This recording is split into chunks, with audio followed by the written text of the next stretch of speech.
जमानत मिलने के बाद नरेश मीना ने खाटू श्याम जी के मंदिर में चांदी का छत्र चढ़ाया और बाबा श्याम से माफी मांगी। जेल में बिताए 8 महीनों के बाद उन्होंने जनसेवा की शक्ति की प्रार्थना की। कोर्ट से जमानत मिलने के बाद नरेश मीना ने खाटू श्याम जी मंदिर पहुंचकर बाबा श्याम को चांदी का छत्र और निशान चढ़ाया।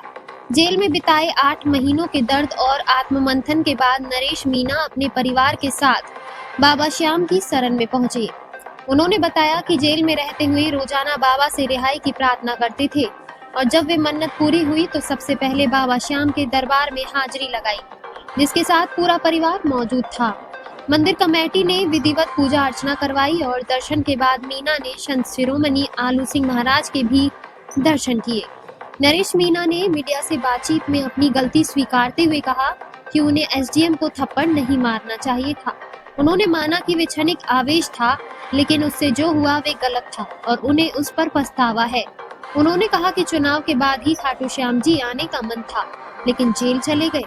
अब जब रिहाई मिली है तो सबसे पहले बाबा का धन्यवाद अर्पित करने आया हूँ। बाबा से क्षमा मांगी है और प्रार्थना की है कि वे सेवा का अवसर दोबारा दें। जेल में बाबा श्याम से मांगी थी मन्नत, अब हुई पूरी।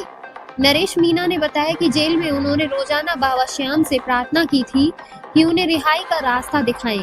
जब कोर्ट से जमानत मिली तो उन्हें सबसे पहले अपने घर पर बाबा श्याम की पूजा की। इसके बाद बिना देरी किए खाटू श्याम जी पहुंचे। मंदिर में उन्होंने चांदी का छत्र और निशान बाबा को अर्पित किया। ये उनके आभार और श्रद्धा का प्रतीक था। उन्होंने कहा कि बाबा ने उनकी मन्नत सुन ली है, इसलिए वे जीवन भर उनके चरणों में समर्पित रहेंगे। मीना ने ये भी कहा कि उन्होंने बाबा से केवल माफी ही नहीं मांगी, बल्कि शक्ति भी मांगी है। जनसेवा की शक्ति, समाज के प्रति अपने कर्तव्य को निभाने की ताकत और विपरीत परिस्थितियों से लड़ने की प्रेरणा। उन्होंने बाबा के चरणों में माफी मांगी। उन्हें विश्वास है कि बाबा उन्हें शक्ति, साहस देंगे ताकि वे फिर से लोगों की उम्मीदों पर खरे उतर सके। टोंक एसडीएम थप्पड़ कांड 8 महीने बाद जेल से बाहर आए नरेश मीना। गलती पर जताया पछतावा, बाबा से मांगी क्षमा और शक्ति। नरेश मीना ने खुले दिल से स्वीकार किया है कि जो कुछ भी हुआ वह नहीं होना चाहिए था।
बताइए क्या मामला?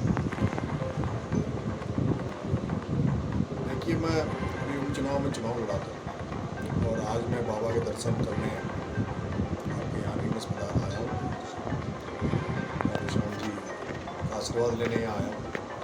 वो घटना जो घटित हुई थी वो तात्कालिक घटना थी और उस समय भावावेश में जिस तरह की वहाँ कंडीशन बनी उसमें दुर्भाग्यपूर्ण थी, लेकिन घटना बाद में मुझे बहुत अफसोस हुआ। और उसके बाद वैसे तो मेरा चुनाव के बाद में सीधा मतगणना से पैदल बाबा खाटू श्याम के दरबार में आना था, लेकिन उस घटना के बाद में जैसा आपको पता है मैं 8 महीने जेल में रहा, कल ही जेल से निकला हूँ।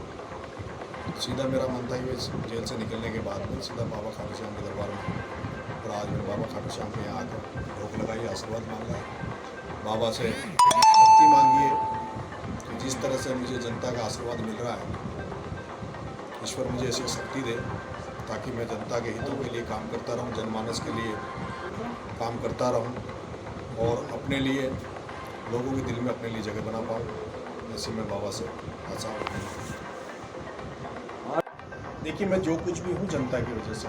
मैं एक साधारण किसान परिवार से पैदा हुआ, साधारण किसान परिवार से आकर छात्र राजनीति में आया और आज भी मेरे ऊपर ईश्वर के अलावा मुझे तो लगता नहीं कि किसी बड़े व्यक्ति का मेरे ऊपर हाथ है। ईश्वर की कृपा है और जनता का आशीर्वाद है जिसकी वजह से चल रहा हूँ। मैं तो यही चाहता हूँ कि जनता का ये आशीर्वाद मुझे बना रहे, मैं कुछ बन पाऊँ कि नहीं बन पाऊँ। मैंने कुछ देश में कुछ ऐसे भी उदाहरण देखे हैं जो कई लोगों को एक प्रधानमंत्री बनने का मौका आया, उन्होंने प्रधानमंत्री जैसा पद ठुकरा दिया।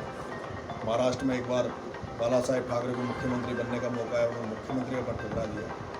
मेरी इच्छा है पद और ये ओहदा और ये सब जो होता है, ये सब कुल मिला के कहीं न कहीं जनता के जनमानस में बैठने के लिए होता है। मैं तो यही चाहता हूँ कि जनता का मुझे आशीर्वाद मिले, जनता के दिल में मैं अपने लिए जगह बना पाऊँ। नहीं, आज भी आप तक बोल रहे हैं कि बड़े नेताओं का मेरा आशीर्वाद ही मुझे जनता का है, तो आज जो आपके साथ जन सैलाब जनता का आशीर्वाद किसी नेता का नहीं है, तो मेरे जैसे सारे युवा साथी हैं, छात्र साथी हैं, किसानों में बैठे हैं, जो उम्मीद करते हैं कि हो सकता है मैं कहीं जाकर इनकी मदद कर पाऊँ, किसानों की मदद कर पाऊँ, किसानों के बच्चों की मदद कर पाऊँ। तो ग्रामीण परिवेश के लोग हैं, उनको कहीं न कहीं मेरा ये मन है कि जब कहीं भी मैं कुछ बनने लगे इस लायक होऊंगा किसी मदद करने, तो मेरा ये मन है कि जो लोग पिछड़े हैं, कमज़ोर हैं, दबे हुए हैं, उन सबकी मैं मदद करूँ। दुनिया गाँव में जो उस रात को जो घटित घटनाएं हुई उसमें काफ़ी परिवार यानी पीड़ित हुए थे। देखिए, मैं जब चुनाव से पहले यहाँ आया था तो मुझे एक ऐसी घटना घटित हुई कि मैं अचानक से बात कर रहा था कि मुझे बाबा के दरबार में जाना चाहिए, खाटू श्याम के दरबार में हाज़िरी लगानी चाहिए, क्योंकि जिस तरह का मेरा राजनीतिक परिदृश्य मेरा राजनीतिक भूतकाल रहा आपने देखा होगा। मैं 20-25 साल से राजनीतिक जीवन में हूँ, लेकिन मुझे जो मैं उम्मीद करता था, जो पद मुझे मिलना चाहिए था, जो मुझे भरोसा था, वो नहीं मिल पा रहा था। लास्ट में मैं एक तरह से निराश और होपलेस सा हो गया था। तो मुझे लगा कि मुझे बाबा हारे के सहारे बाबा खाटू श्याम के दरबार में भोग लगानी चाहिए, और उसके पहले मैं आया था। उसके बाद मेरे यहाँ आने के बाद मेरा टिकट कट गया, सारे घटनाक्रम हुए, लेकिन मुझे लगता है कि सब बाबा की कृपा हो रही है। शायद मैं विधायक बनकर भी इतना नहीं हो कर पाता जितना आज बाबा ने जो आशीर्वाद, बाबा की जो कृपा मेरे को हुई है। आज जिस तरह का जनता जनार्दन का आशीर्वाद मुझे मिल रहा है, ये सब मुझे लगता है कि ये सब बाबा की कृपा है। बाबा मेरे से कुछ, बाबा का ऐसा है कि मुझे लगता है कोई इनको शक्ति है जो ये कह रही है कि मैं जनता की ज़्यादा से ज़्यादा जनता के लिए काम करूं, जनता के हितों में काम करूं, और कोई बड़ा मुकाम हो सकता है बाबा ने मेरे लिए बनाया। शास्त्री नीति में